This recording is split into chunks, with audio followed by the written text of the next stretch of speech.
नमस्कार। आप देख रहे हैं न्यूज टू नेशन का खास प्रसारण। सोना या चांदी खरीदने की योजना बना रहे हैं। अगर आपके घर में शादी, निवेश या सुरक्षित बचत को लेकर कोई बड़ा फैसला आने वाला है तो आज की यह खबर सिर्फ एक अपडेट नहीं है, बल्कि आपके पैसों से जुड़ा सीधा सवाल है।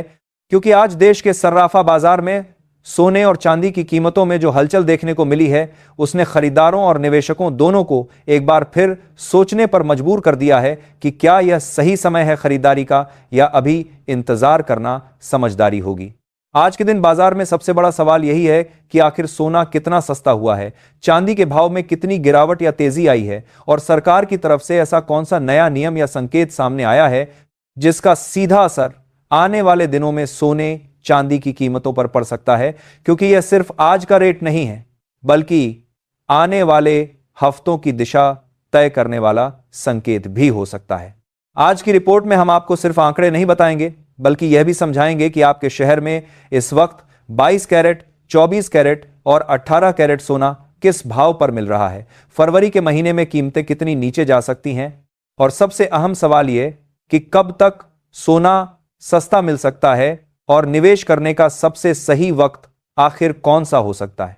दरअसल पिछले कुछ हफ्तों से सोने और चांदी के बाजार में जो उतार चढ़ाव चल रहा है, उसने आम खरीदार से लेकर बड़े निवेशकों तक सभी को सतर्क कर दिया है। क्योंकि कभी एक ही दिन में तेज उछाल देखने को मिलता है, तो कभी अचानक मुनाफा वसूली के चलते कीमतें नीचे फिसल जाती हैं। और यही वजह है कि आज का दिन बाजार के लिहाज से बेहद अहम माना जा रहा है। सोने की कीमतों ने हाल के दिनों में नए रिकॉर्ड बनाए हैं, और यही कारण है कि जो लोग लंबे समय से खरीदारी टाल रहे थे, उनके मन में अब यह डर भी बैठ गया है कि अगर और देर हुई तो सोना उनकी पहुंच से और दूर न चला जाए। लेकिन दूसरी तरफ बाजार के जानकार यह भी कह रहे हैं कि मौजूदा वैश्विक हालात में जल्दबाजी करना नुकसानदायक हो सकता है। असल तस्वीर तब साफ होती है जब हम ग्लोबल मार्केट की तरफ देखते हैं, क्योंकि आज सोने और चांदी की कीमतें सिर्फ भारत के घरेलू हालात से तय नहीं हो रही हैं, बल्कि उन पर अंतर्राष्ट्रीय राजनीति, वैश्विक अर्थव्यवस्था, ब्याज दरें, युद्ध और शांति वार्ताओं तक का असर पड़ रहा है। इस वक्त अंतर्राष्ट्रीय बाजार में रूस यूक्रेन युद्ध को लेकर जो बातचीत चल रही है, जिनेवा में जिस तरह शांति के संकेत सामने आए हैं और अमेरिका की तरफ से जिस तरह सकारात्मक बयान दिए जा रहे हैं, उसका सीधा असर गोल्ड पर दिखता है। क्योंकि जैसे ही वैश्विक तनाव कम होने के संकेत मिलते हैं, सोने की सुरक्षित निवेश वाली मांग थोड़ी कमजोर पड़ती है। यही वजह है कि पिछले कुछ सत्रों में गोल्ड पर हल्का दबाव देखने को मिला है। हालांकि यह दबाव इतना मजबूत नहीं है कि किसी बड़ी गिरावट की भविष्यवाणी की जा सके, लेकिन यह जरूर संकेत देता है कि बाजार फिलहाल एक सीमित दायरे में घूम सकता है। चांदी की कहानी भी कुछ ऐसी ही है, लेकिन वहां उतार चढ़ाव कहीं ज्यादा तेज है।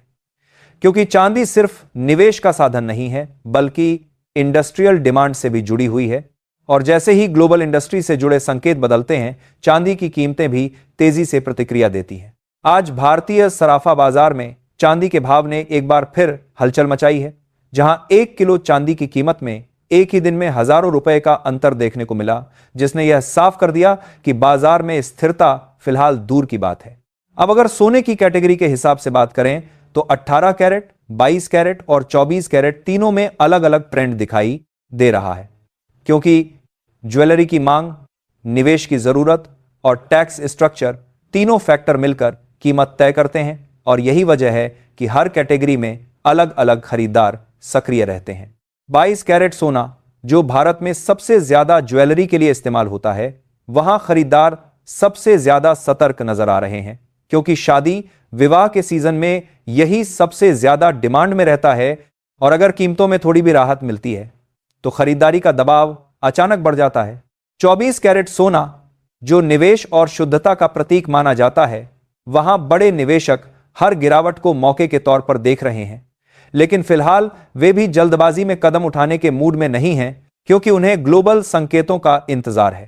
18 कैरेट सोना, जो आमतौर पर फैशन ज्वेलरी और हल्के आभूषणों में इस्तेमाल होता है, वहां कीमतों में उतार चढ़ाव का असर सीधे मिडिल क्लास खरीदार पर पड़ता है। और यही वजह है कि इस सेगमेंट में खरीदारी फिलहाल थोड़ी संभली हुई नजर आ रही है। अब सवाल उठता है कि क्या आने वाले दिनों में सोना और सस्ता होगा, या यह गिरावट सिर्फ अस्थायी है। बाजार के जानकारों का कहना है कि फिलहाल सोने में एक रेंज बाउंड मूवमेंट देखने को मिल सकता है, यानी न तो किसी बड़े क्रैश के संकेत हैं और न ही किसी जबरदस्त उछाल की ठोस वजह है। इस पूरे समीकरण में एक अहम फैक्टर जापान की अर्थव्यवस्था भी बनती जा रही है, जहां महंगाई बढ़ रही है और सेंट्रल बैंक पर ब्याज दरें बढ़ाने का दबाव है। और अगर जापान की ओर से कोई बड़ा फैसला आता है तो उसका असर डॉलर पर पड़ेगा और डॉलर की चाल सीधे तौर पर गोल्ड की कीमतों को प्रभावित करेगी। भारत में भी सरकार की नीतियों, टैक्स स्ट्रक्चर और आयात से जुड़े फैसलों पर बाजार की नजर बनी हुई है, क्योंकि सोना, चांदी ऐसा सेक्टर है जहां एक छोटा सा सरकारी संकेत भी कीमतों को ऊपर नीचे कर सकता है। इस समय खरीदारों के लिए सबसे जरूरी बात यही है कि भाव देखकर जल्दबाजी में फैसला न लें, बल्कि बाजार की दिशा, ग्लोबल संकेत और आने वाले आर्थिक डेटा को ध्यान में रखकर ही खरीदारी करें, क्योंकि गलत समय पर लिया गया फैसला लंबे समय तक नुकसान दे सकता है। अगर आप निवेश के नजरिए से देख रहे हैं तो जानकारों की सलाह है कि गिरावट के दौर में चरणबद्ध तरीके से खरीदारी करना बेहतर विकल्प हो सकता है, जबकि एकमुश्त निवेश फिलहाल जोखिम भरा साबित हो सकता है। और अगर आप ज्वेलरी बनवाने की योजना में हैं तो आने वाले दिनों में मिलने वाली छोटी मोटी गिरावट आपके लिए बेहतर मौका बन सकती है, लेकिन इसके लिए बाजार पर नजर बनाए रखना बेहद जरूरी है। कुल मिलाकर सोना और चांदी दोनों इस वक्त पूरी तरह न्यूज ड्रिवन है, जहां हर अंतर्राष्ट्रीय खबर, हर आर्थिक संकेत और हर राजनीतिक बयान बाजार की दिशा तय कर रहा है।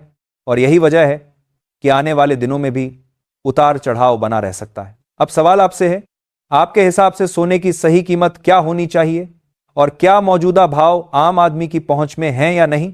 अपनी राय जरूर साझा कीजिए, क्योंकि बाजार सिर्फ आंकड़ों से नहीं, लोगों की सोच से भी चलता है।